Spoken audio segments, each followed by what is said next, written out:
¿Qué pasa cuando una organización de repente se vuelve prácticamente invisible para la sociedad en la que vive? ¿Cómo puede sobrevivir? Y más importante, ¿cómo puede volver a ser relevante? Hoy vamos a desgranar una estrategia bastante radical para adaptarse al cambio cultural basándonos en las ideas del libro El Código Misional. El camino que vamos a seguir es muy claro. Primero, nos metemos de lleno en el problema, una auténtica crisis de relevancia. Después veremos por qué las soluciones de siempre ya no sirven, para luego descubrir un código nuevo y, finalmente, un plan de acción que lo puede cambiar absolutamente todo. Bueno, pues vamos directos al grano. El punto de partida es que muchas iglesias tradicionales se enfrentan a una crisis que, aunque silenciosa, es tremendamente urgente. En un mundo que no para de cambiar, están perdiendo el contacto, su relevancia. Y esto no es una simple percepción, se apoya en datos. Según el Barna Group, solo en Estados Unidos, 75 millones de adultos viven completamente al margen de la iglesia. Pero ojo, esto no es solo un número enorme, es el síntoma de que algo muy profundo está cambiando en la sociedad. Pero es que lo más impactante no es solo la cifra, sino la velocidad. Fijaos, mientras la población adulta crecía un 15%, el grupo de personas sin iglesia se disparó nada menos que un 92%, o sea, que crece 6 veces más rápido. Es una prueba clarísima de este giro cultural masivo. Y claro, esto va mucho más allá de las estadísticas. Hablamos de un cambio de base en la sociedad. La iglesia ha dejado de ser la opción por defecto para las cuestiones espirituales. Para las nuevas generaciones, a menudo, es que ni siquiera aparece en su radar, es invisible. Vale, si el problema está tan claro, ¿por qué las soluciones de siempre, como intentar copiar lo que le ha funcionado a otros, ya no dan resultado? Vamos a ver por qué ese mapa antiguo ya no nos lleva a ningún sitio. El libro pone el dedo en una llaga muy común, la frustración de muchos líderes que intentan importar un modelo de éxito de otro lugar, de otra cultura, y se dan cuenta de que en su propio entorno simplemente no funciona. La idea de una solución lista para usar es un especismo. Y la razón de este fracaso se entiende genial con una analogía muy sencilla. La cultura ha pasado de ser como una tortita plana y homogénea, donde un único mensaje llegaba a casi todo el mundo, a ser como un gofre lleno de huecos, de compartimentos aislados. Una única estrategia ya no puede llegar a todos esos huecos. La conclusión, por tanto, es demoledora. El contexto lo es todo. Una estrategia de éxito no es un manual que se puede fotocopiar, sino una respuesta diseñada a medida para un código cultural muy específico.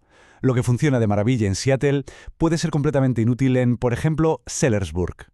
De acuerdo, si el copia y pega no funciona, entonces, ¿cuál es la alternativa? Pues aquí es donde se propone un giro de 180 grados, un cambio de mentalidad que lo redefine todo. El concepto clave es este. La organización deja de centrarse en atraer a la gente a un edificio. En lugar de eso, todo el esfuerzo se pone en preparar a las personas para que salgan y se integren en sus comunidades, como si fueran misioneros en su propio país, en su propia ciudad. Y claro, este nuevo paradigma obliga a los líderes a hacerse una pregunta totalmente diferente. La pregunta ya no es ¿cómo hacemos para que vengan?, sino ¿cómo podemos entender de verdad su mundo para poder llegar a ellos de una forma que tenga sentido? El objetivo, por lo tanto, es identificar y derribar esas barreras culturales, igual que lo haría un misionero en un país extranjero, pero, y esto es crucial, sin cambiar la esencia del mensaje. Se trata de una traducción cultural, no de una alteración del contenido. Muy bien, la teoría suena genial, pero ¿cómo se lleva esto a la práctica? ¿Cómo se implementa de verdad esa mentalidad misionera? Pues el libro describe un método muy concreto. Descifrar el código cultural de una comunidad no va de tener intuición o de probar cosas a ver si suenan la flauta, no.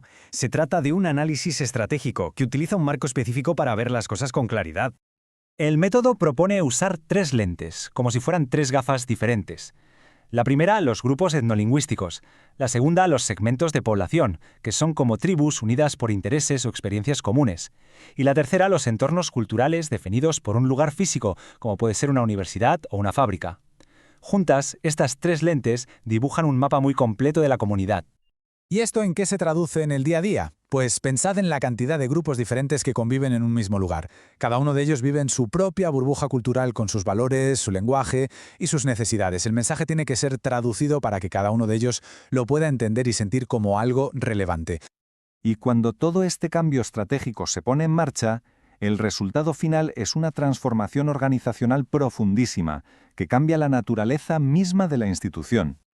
El primer gran cambio es pasar de estar obsesionados con los programas y los eventos a centrarse en crear un proceso, un camino claro para el desarrollo de las personas. Se cambia la mentalidad de organizar actividades por una de cultivar el crecimiento.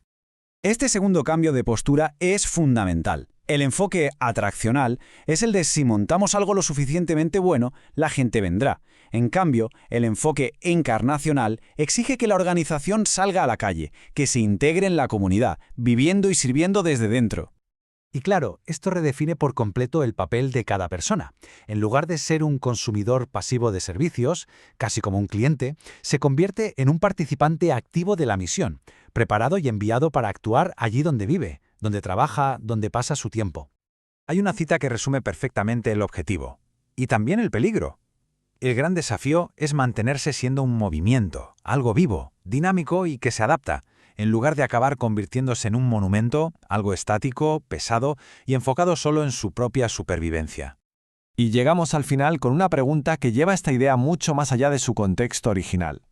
En un mundo que cambia a una velocidad de vértigo, ¿es posible que la supervivencia y el éxito de cualquier organización, ya sea una empresa, una ONG o una institución, dependa de su capacidad para descifrar y adaptarse constantemente al código cultural de la comunidad a la que sirve? Ahí queda la reflexión.